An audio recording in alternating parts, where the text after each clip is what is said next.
from CBS, right here on the Rich Eisen Show. My buddy Brad Nessler. How are you, Brad? Hey, my friend. We call that fellowship on those nights. That's what I call it. Well, I still call it that. I still call it that on Sundays when I get together with my so-called friends to watch NFL football. When I get home on Thursday night, I always tell my wife, I'm going to such and such, the local dive, and she goes, for what? And I say fellowship. So, that's what we had. Your first ballot fellowship, Brad. I'll tell you that, man. You are first ballot. You are first ballot. What is it like? I mean, you've done so much. You've been there, done that. What is it like settling in on the 50 for LSU-Alabama on a Saturday? President of the United States coming in. The whole country's watching. What in the world is that like, Brad, for you? It was really cool, Rich. I don't think I prepared any differently or anything. I kind of get ready for every game like it's 1 against 2 or 2 against 3 or, Super Bowl, whatever.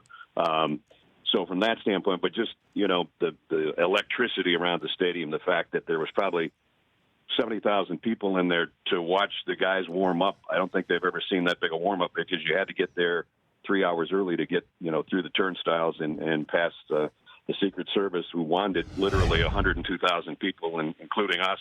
We had to go in with the crowd, so that was a little bit different. And, just the atmosphere was spectacular. I mean, you do a lot of those games where you think you're going to get a good one, be it a national championship or SEC championship or just a big game, and you get ready, and then it turns out to be a dud. But when you prepare and you're ready and you just feel it, and all of a sudden the game lives up to the billing, it did.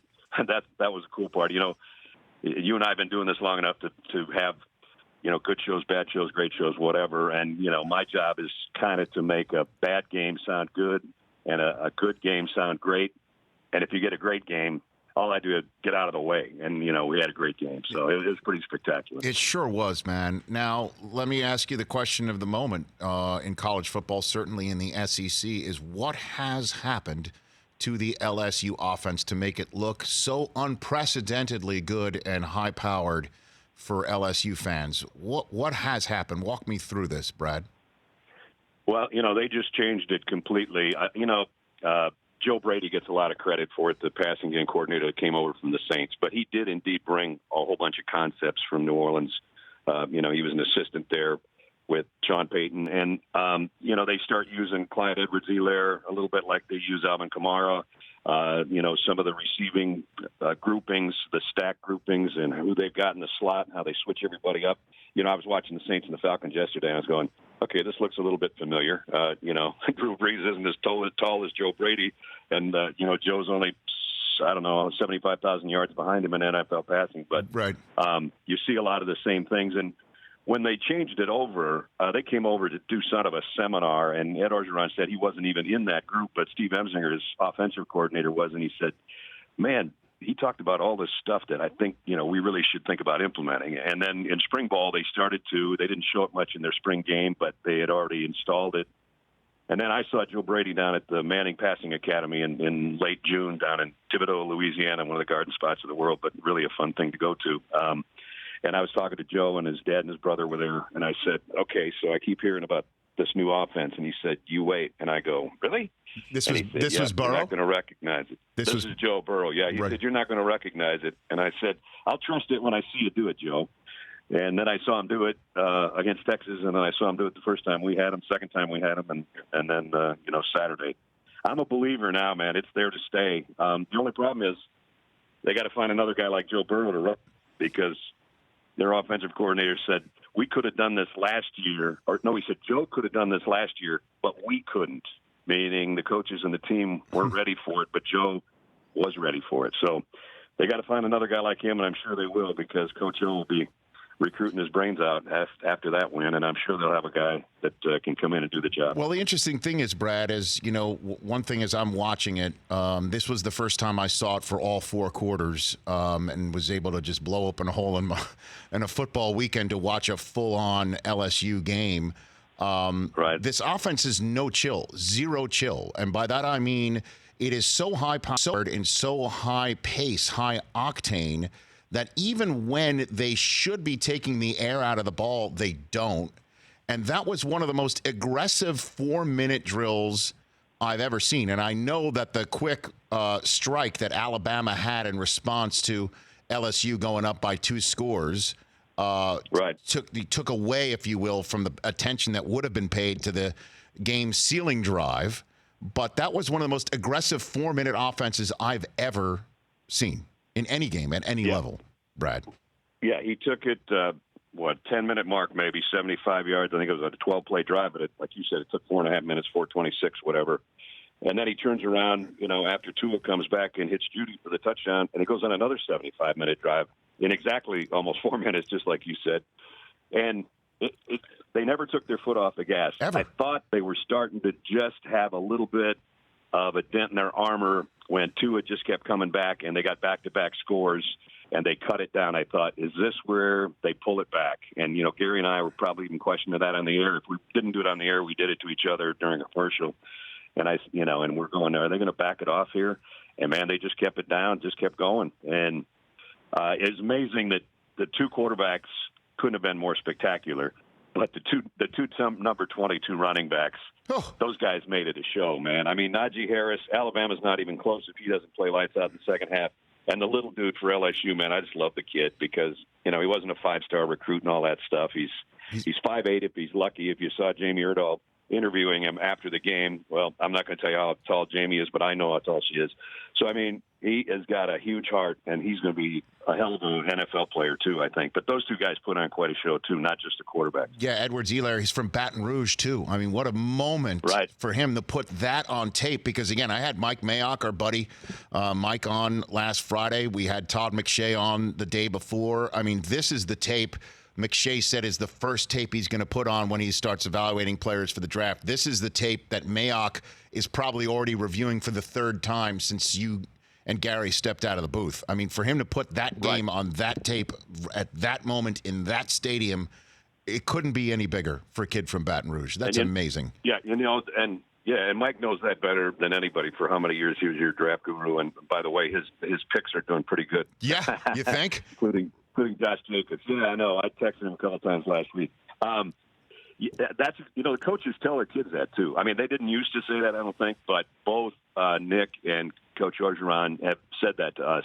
We tell them, and we challenge them, and not just the skill position players, but the offensive linemen, defensive linemen.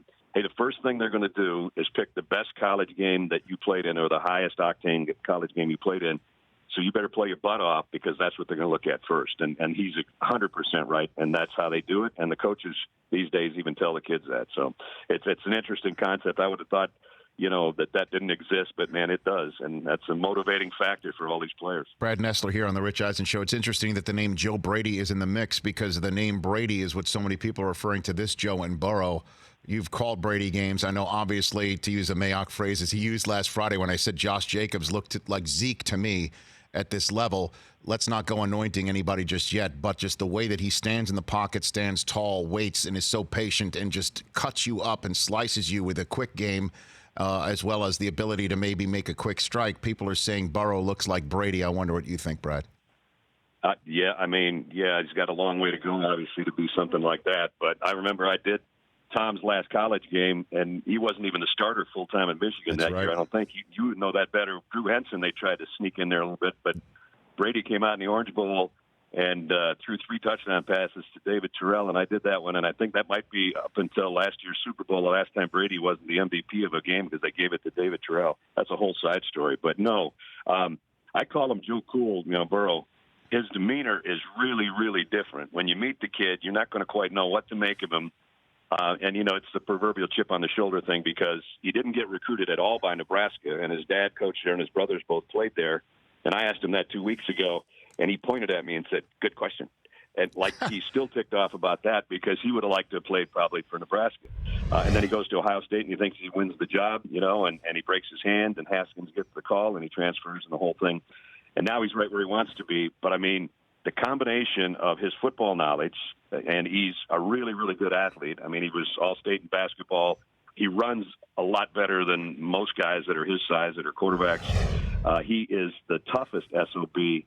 I mean, every time he gets one right in the side of the helmet, he just pops up, and the whole team rallies around him because of that. It happened in the UCF Bowl game last year. It happened in the game we did earlier this year when he got tattooed on the sideline and he just popped back up. And, you ask him about stuff like that, and he says, what am I supposed to do? Just fold my tent and just walk to the sideline and go put somebody else in? He said, hell, I'm a football player. And I said, are you ever going to learn how to slide? And he just looked at me and says, Mr. Nessler, I don't slide. I mean, just everything about him. And his football IQ is really, really strong, too, when he really wants to get into X's and O's and all that stuff. Oh, my. So just the combination of how he plays with the little chip that he plays with and the fact that he's really talented.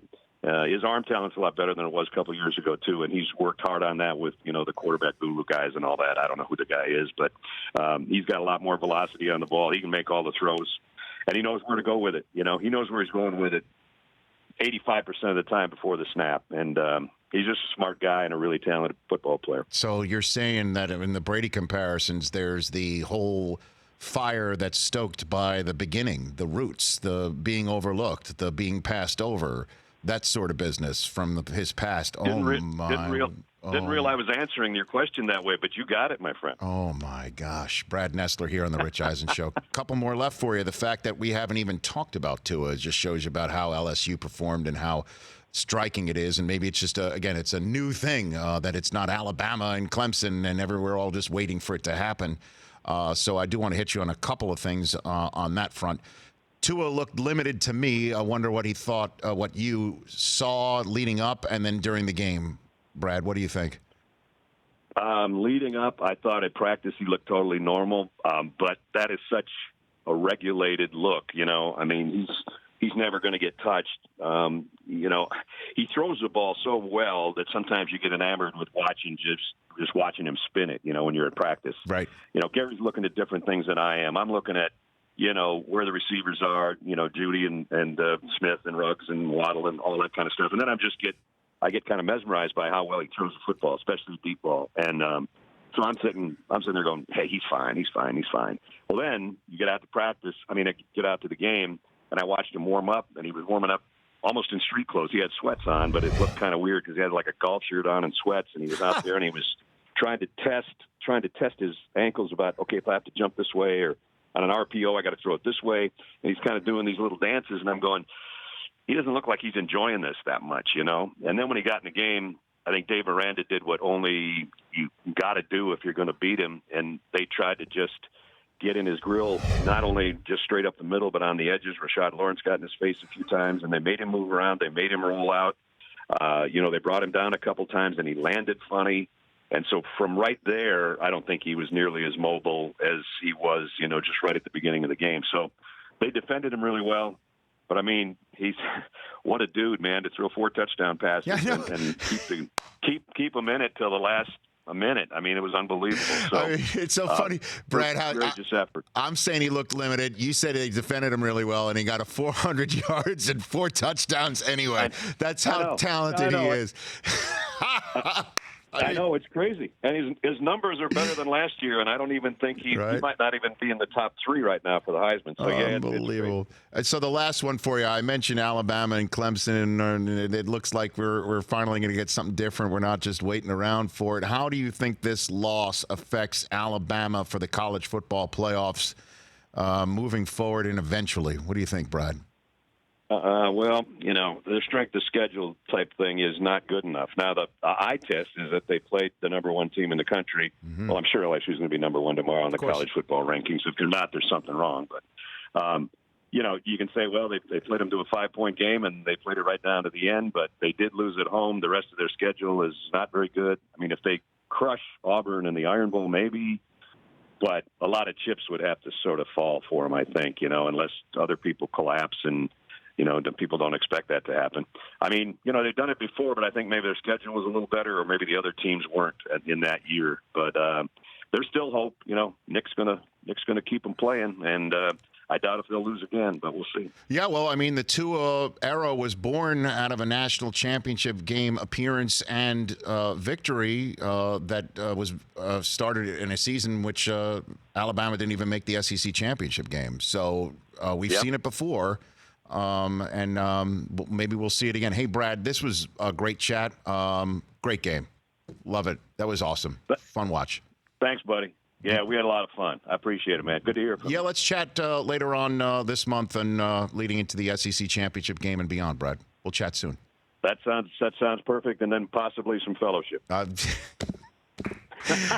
I'm officially +2 with these And two plus guys two. right here. Plus two, Brad. We're in. We're I've in. already done. I've already been part. I'm bringing a posse, Brad. I'm bringing a posse, and I'll wear. You got it. I'll bring All my right, buddy. CBS Sports blazer that I still have from my U.S. Open days. I'll wear that. I love it. Go. I love it. Oh yeah. Take care of yourself, Brad. We'll chat soon. Okay. All right, buddy. That's Thanks. Brad Nessler right here on the Rich Eisen Show. For more of The Rich Eisen Show, tune to Audience Channel 239 on DirecTV for free on BR Live or download the Rich Eisen Show app.